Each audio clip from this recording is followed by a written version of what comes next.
Everybody that gets into spiritual knowledge and perspectives can literally feel the divide between science and spirituality. Now, nearly all scientists, all people that deem themselves to be of a scientific mind, merely laugh at all the ideas that appear from the get-go to be spiritual. And this is understandable to a degree because spirituality is the study of existence through a more subjective and non-scientifically processed viewpoint. Spirituality encapsulates viewpoints that are very real to the person as they are subjectively experiencing them. But in our current development, as far as human understanding goes, scientists are basically required to discount anything that they can't literally reproduce in a laboratory via the scientific method. And this is problematic because this requires scientists to discount and psychologists to discount anything that people discover through a subjective mean. Meditation, for instance, can be studied via EEG technology,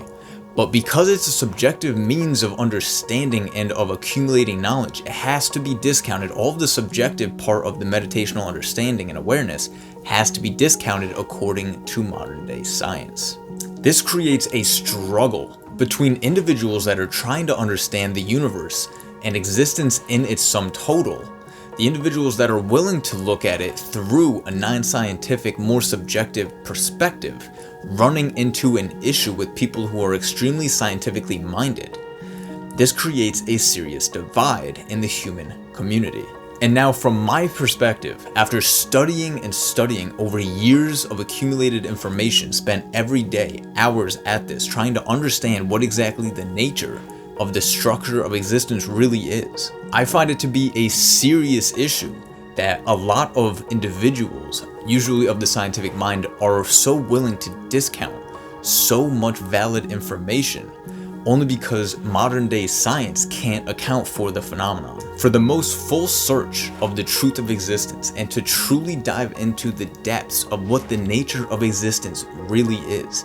you need to be able to conclude and bring into your perspective different perspectives that are contrary to what we think is valid right now. But when scientists discount any spiritual or metaphysical understandings or any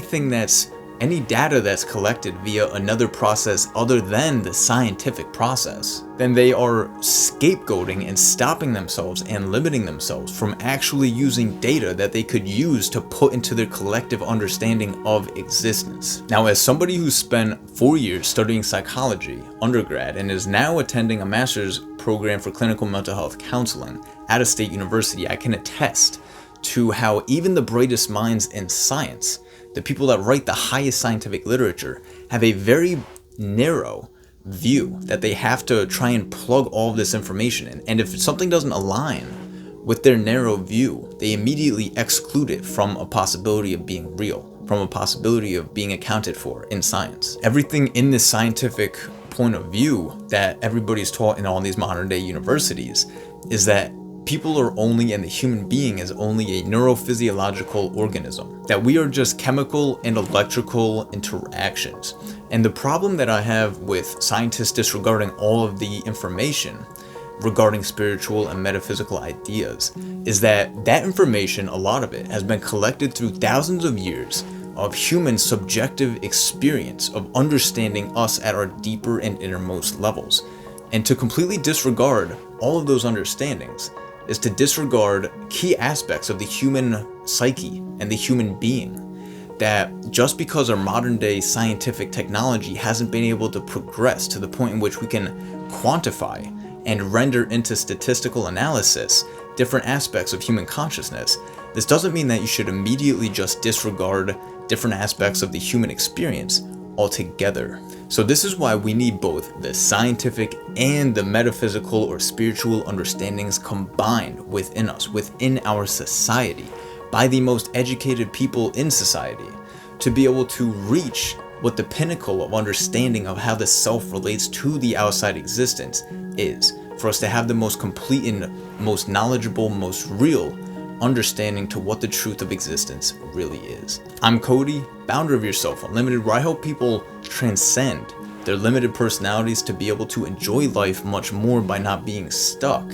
in all the habitual patterns that were taught during childhood. Thank you so much for listening. Have a good one.